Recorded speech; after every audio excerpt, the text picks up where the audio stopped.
Hello दोस्तों and welcome to sleepy classes. अब हाल में इंटरनेशनल रिलेशंस के अंदर जो रशिया एंड यूक्रेन के बीच में डेवलपमेंट्स होती जा रही हैं, they have been a source of much news. अब पीएसआईआर के अंदर ऐसी ही जो डेवलपमेंट्स हैं थियोरेटिकल कॉन्सेप्ट से लिंक की जा सकती हैं, मेकिंग दीज ऑप्शनल के कॉन्सेप्ट्स वेरी वेरी इंपॉर्टेंट। अब ऐसी ही एक डेवलपमेंट रही है अप्रैल में हो रहा द बुचा मैसेकर, जो कि यूक्रेन के कीव ओब्लास्ट या कीव का जो प्रोविंस है उसके अंदर ये डेवलपमेंट हुई थी। Right, so let's look at it कि ये एक्चुअल में इशू क्या हुआ। नाउ वी नो कि रशिया ने जो एक इन्वेजन होल्ड की गई है यूक्रेन के ऊपर, यूक्रेन की जो टेरिटोरियल आर्मी है led by its leaders including president Zelensky, वापस रिटेलिएट कर रहे हैं। And that is how Ukraine की जो आर्मी है has also been able to reclaim control of territories जो कि अर्स्ट वाइल कैप्चर कर ली गई थी बाय आपकी रशियन फोर्सेस। अब इन्हीं में से एक बहुत important territory is that of Bucha. Basically Kyiv Kyiv जो एक बहुत ही इम्पॉर्टेंट प्रोविंस है उसके अंदर ये एक सबर्ब है कॉल्ड बुचा। अब आपने कंफ्यूज नहीं करना है कीव की प्रोविंस को फ्रॉम कीव उनकी जो कैपिटल है। तो जो कैपिटल सिटी ऑफ कीव है उसको एक इंडिपेंडेंट स्टेटस दिया गया है, so that is not included in the province. Province जो है अलग है from Kyiv city.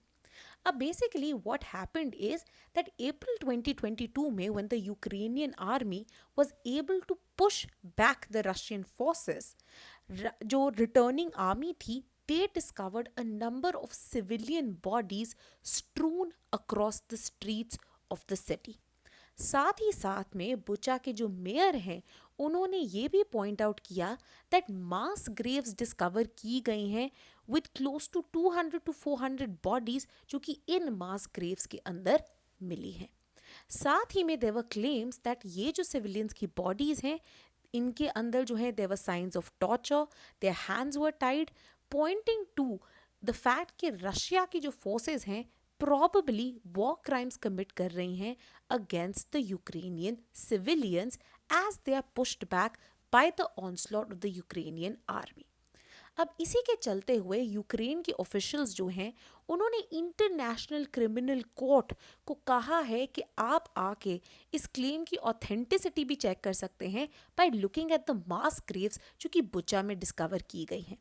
Similarly president Zelensky जो हैं इन्होंने भी अक्यूज किया दैट व्लादिमीर पुतिन जो है एंड रशियन ऑनस्लॉट जो है इट इज कमिटिंग जीनोसाइड या फिर war crimes against Ukraine's population.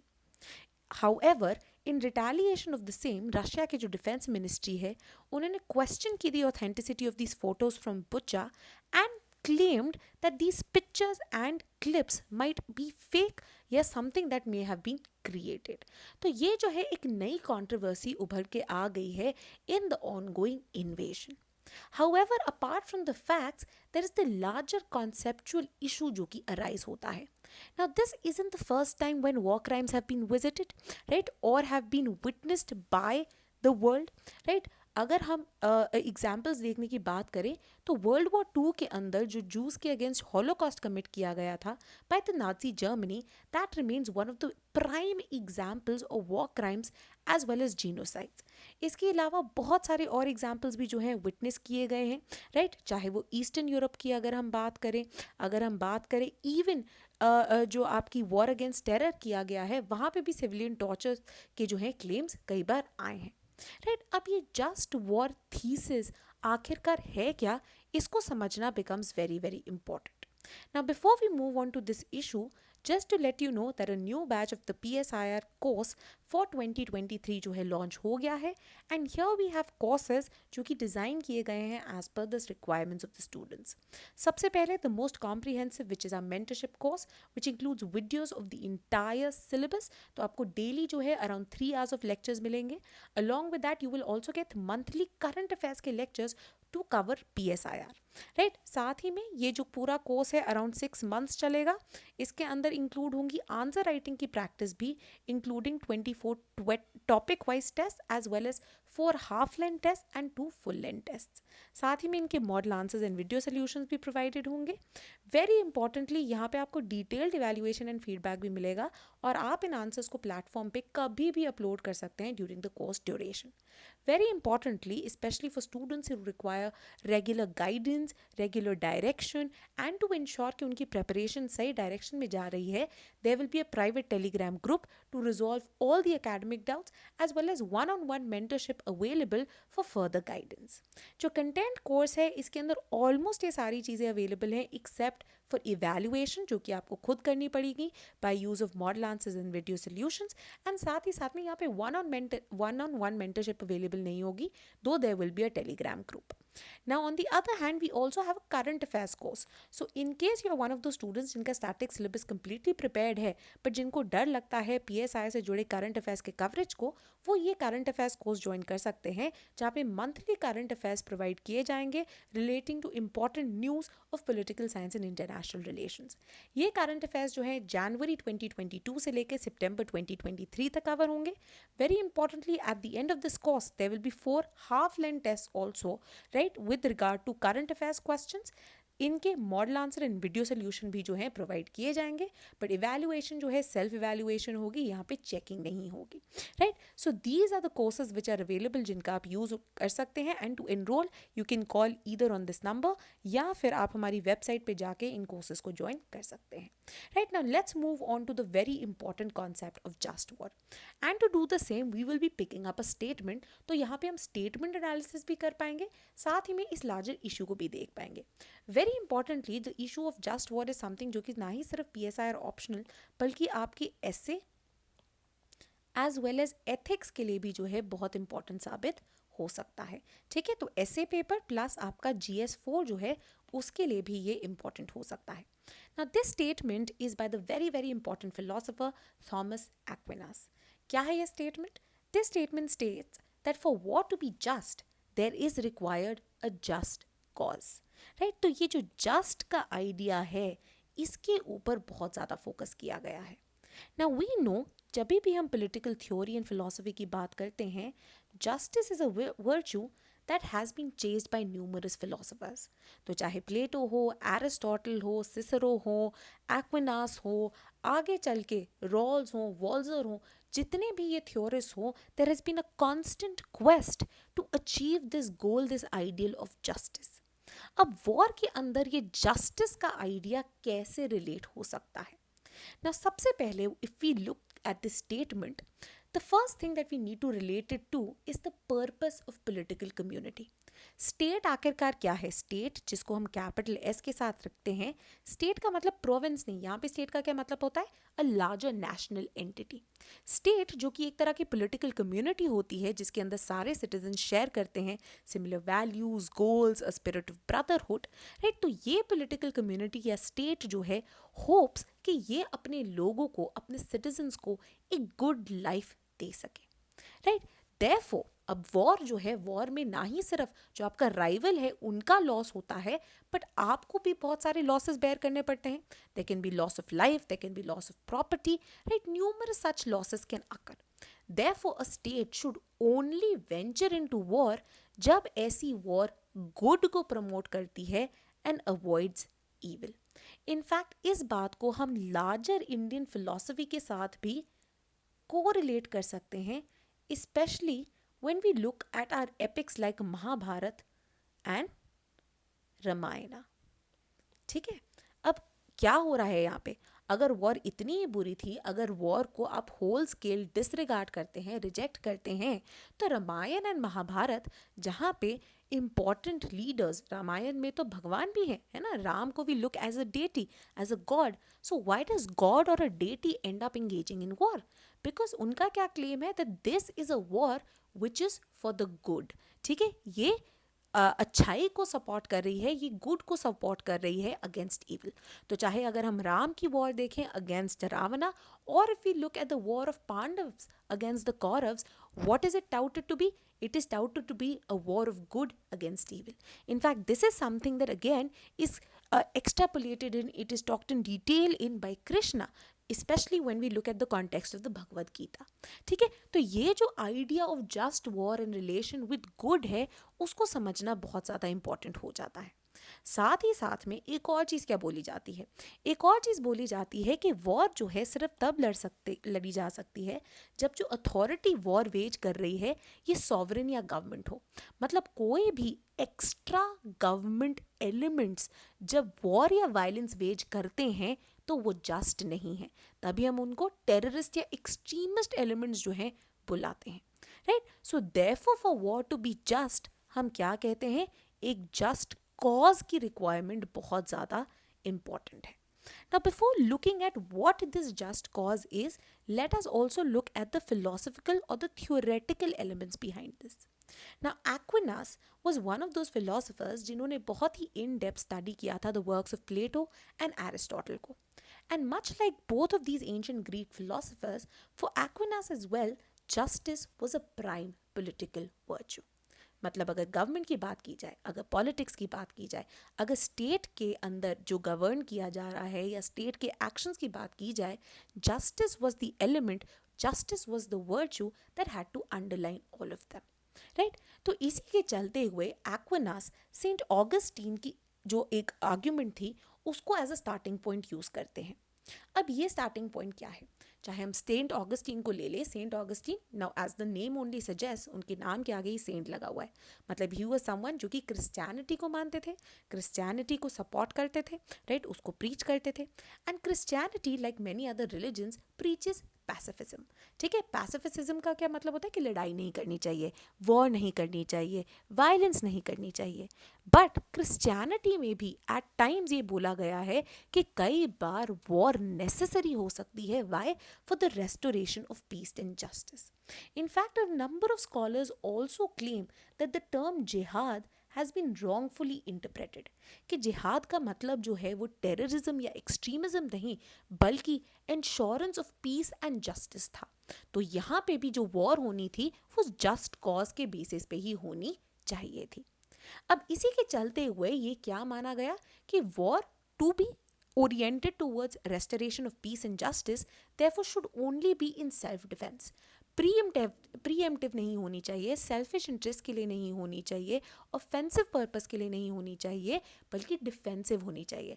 मतलब अगर कोई और आपको अटैक करने की कोशिश करता है, अगर कोई और आपके इंटरेस्ट को हार्म करने की कोशिश करता है, तो अपने आप को बचाने के लिए, अपनी जनता को बचाने के लिए, अपने लोगों को बचाने के लिए war therefore becomes necessary. And with this came to be associated the very, very famous Latin phrase jus ad bellum, that is right to war.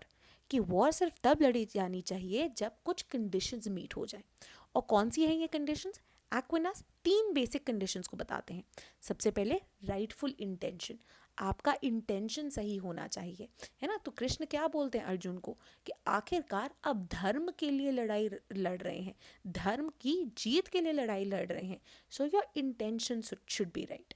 Second, the authority of the sovereign, जो लड़ रहा है उसकी authority होनी चाहिए, वो sovereign होना चाहिए, उनकी राइटफुल गवर्नमेंट होनी चाहिए.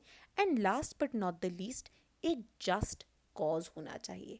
ठीक है, जो कॉज है वो जस्ट होना चाहिए. तो जैसे कि पांडव्स को लगता है कि राइटफुली उनको किंगडम मिल जाना चाहिए था बिकॉज उन्होंने अपना पूरा ड्यूरेशन ऑफ बनवास जो है कंप्लीट किया था, एग्जाइल में वो हिडन रहे थे, डिस्कवर नहीं हो पाए थे, तो राइटफुली उनको उनका किंगडम जो है मिल जाना चाहिए था. राइट, तो वो क्या है, एक जस्ट कॉज है. तो इसी तरह से जस्ट कॉजेज जो है मल्टीपल वैरायटी के हो सकते हैं. मॉडर्न डे कंटेम्प्रेरी वर्ल्ड में सेल्फ डिफेंस के हो सकते हैं.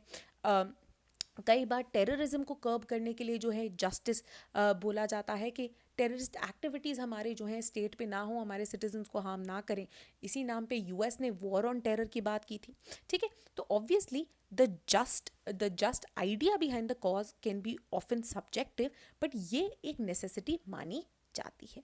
ठीक है, तो इसीलिए राइट टू वॉर क्या है, राइटफुल इंटेंशन, 3 चीज़ें हमें याद रखना है, then authority, and then obviously जो बेनिफिट है किसको मिलना चाहिए, जस्ट कॉज होना चाहिए. बेनिफिट किसको मिलना चाहिए, लार्जर लोगों को मिलना चाहिए. सेल्फिश इंटरेस्ट के लिए, पेटी इंटरेस्ट के लिए, नैरो इंटरेस्ट के लिए आप वॉर नहीं लड़ते हैं. Now Very importantly, whenever we talk about the just war thesis, it comes to fall midway between real politic and pacifism. तो अगर हम रियल पॉलिटिक की बात करें, हम कह सकते हैं कि आज जो रशिया कर रहा है इज शेयर रियल पॉलिटिक. अपने सेल्फिश इंटरेस्ट के लिए, अपने सेल्फ इंटरेस्ट को प्रमोट करने के लिए यूक्रेन को वो आर्म ट्विस्ट करना चाहता है टू इंश्योर कि नेटो एक्सपैंड ना करे. ठीक है, so the Russian invasion is a clear example of the realpolitik where morals ethics do not hold ground. What holds ground is simple and pure preservation of my self-interest. And on the other hand is pacifism, which is based on conscientious objection to war. कि on under any circumstances war गलत है, war is something that should not be supported. ठीक है, तो इन दोनों extremes के बीच में लाई करता है जस्ट वॉर थीसिस. अब यहाँ पे दो एलिमेंट्स है. एक एलिमेंट हमने पहले ही पढ़ लिया which is just eight Belum, मतलब राइट टू वॉर, या फिर वॉर अगर आप कर रहे हैं तो राइट रिकोर्स से करें. क्या है इसके प्रिंसिपल्स? सबसे पहले लास्ट रिजॉर्ट. जितने नॉन वायलेंट ऑप्शंस अवेलेबल हैं सबसे पहले आप उनको यूज़ करने की कोशिश कीजिए. मीडिएशन कीजिए, नेगोशिएशन कीजिए, आपकी जो कुछ न्यूट्रल कंट्रीज़ हैं उनके थ्रू बात करने की कोशिश कीजिए. Name for example cold war के दौरान यही रोल प्ले कर रहा था. Then very importantly just cause, मतलब सेल्फ डिफेंस में हो कि कोई कंट्री आपको मिलिटरीली अटैक करने की कोशिश कर रही हो, इन्वेड करने की कोशिश कर रही हो, तो ये जस्ट कॉज है. Right, so for example India भी बोलता है कि हम जो है एक peace loving non violent country है, बट इसका ये मतलब नहीं that you can keep provoking us. So if Pakistan से for example through proxy war or through other means tries to hamper or tries to harm India in any way, India can respond with a military attack based on a just cause. Then obviously legitimate authority, मतलब एक lawfully legitimate constituted government जो है वही war veg कर सकते हैं, कोई private individual नहीं, कोई प्राइवेट ग्रुप नहीं कर सकता.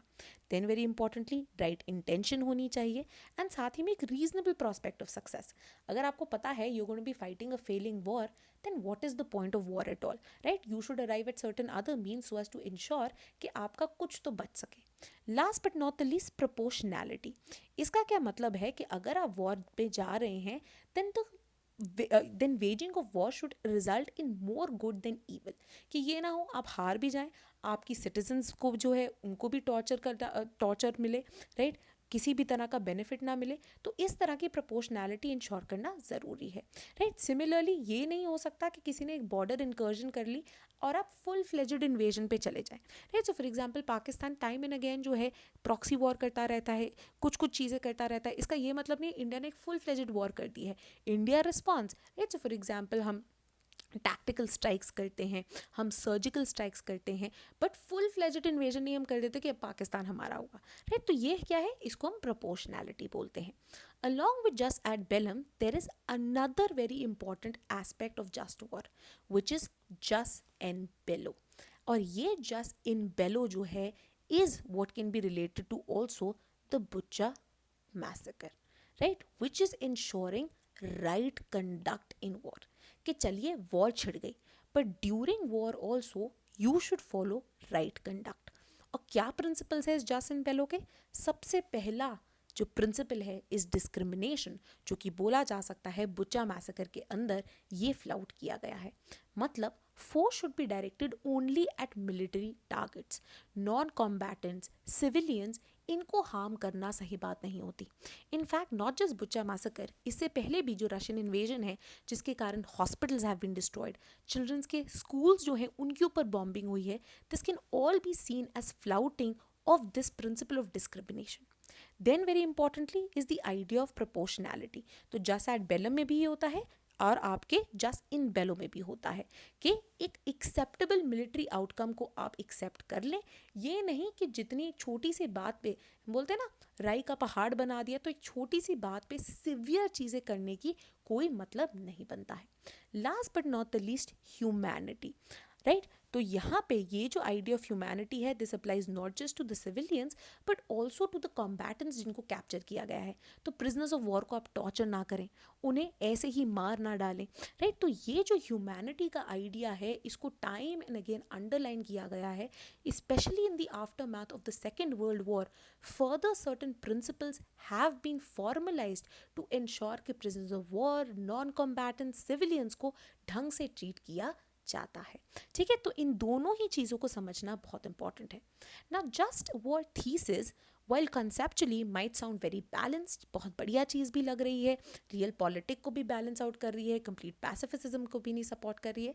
हाउएवर इसके भी जो है a number of criticisms have emerged. सबसे पहला क्रिटिसिज्म जो कि आता है कि ये कहते हैं कि जिस तरह के एथिकल स्टैंडर्ड्स ये एक्सेप्ट कर रहे हैं ये ऑलमोस्ट इम्पॉसिबल है to comply, right. So for example US ने जैसे बोला था कि भैया हमने तो वॉर ऑन टेरर क्यों वेज की, हमने तो वॉर ऑन टेरर वेज की क्योंकि हमारे सिटीजन्स को जो है हार्म करने के षड्यंत्र रचे जा रहे थे, राइट, जो कि 9/11 में प्रूव हुआ। हाउएवर है ना, जो उन्होंने क्या किया, ग्वांतानामो बे में इतने सारे लोगों को डाल दिया, इतने सारे टॉर्चर एक्सेट्रा जो है वहाँ पे किए। तो एथिकल स्टैंडर्ड्स जो हैं कई बार फॉलो नहीं किए जा सकते in most circumstances by the states. Another very important criticism comes in the form of the dirty hands or the ticking bomb scenario, जिसका एग्जाम्पल माइकल वॉल्जर देते हैं in his work just and unjust Wars. अब यहाँ पे वो क्या बोलते हैं, टिकिंग बॉम्ब सिनेरियो क्या है कि इमेजिन कीजिए कि किसी टेररिस्ट ने कहीं पे एक टाइम बॉम्ब लगा दिया है एंड वो टिक हो रहा है obviously and it can cause massive damage to both life and property. तो क्या in such a scenario torturing that terrorist to get out the information कि वो आखिरकार बॉम्ब क्या है, would that be the correct course, would that be a justified action? ये जो dilemma है ये भी one of the criticism of just war thesis के अंदर निकल के आता है। Last but not the least, a lot of critics also say that this just war thesis can only be applied in circumstances जहाँ पे dispute जो है वो similar cultural and moral beliefs की countries face करती हैं, right? So for example, there can be civilizational wars. तो जहाँ पे US को लगता है कि say for example अफगानिस्तान में से women aren't being treated a certain way या human rights के जो है violations हो रहे हैं, that might also be because of different cultural and moral beliefs, right? Similarly for example ऐसी बात तो है नहीं कि ह्यूमन राइट्स या फिर सारे कल्चरल वैल्यूज़ से यूएस के अलाइज लाइक सऊदी अरेबिया में सही है, उनको क्यों नहीं अटैक किया जाता, राइट। तो इस तरह के जो इश्यूज़ हैं time and again just war thesis को लेके भी इमर्ज हो जाते हैं, राइट। तो आप ये क्रिटिसिज्म्स को भी जो है दिमाग में रखें, right. So this is all for the topic today. Thank you very importantly, do not forget to like, share and subscribe to our channel to ensure आपको ये सारी वीडियोज़ जो हैं टाइम पे मिलती रहे।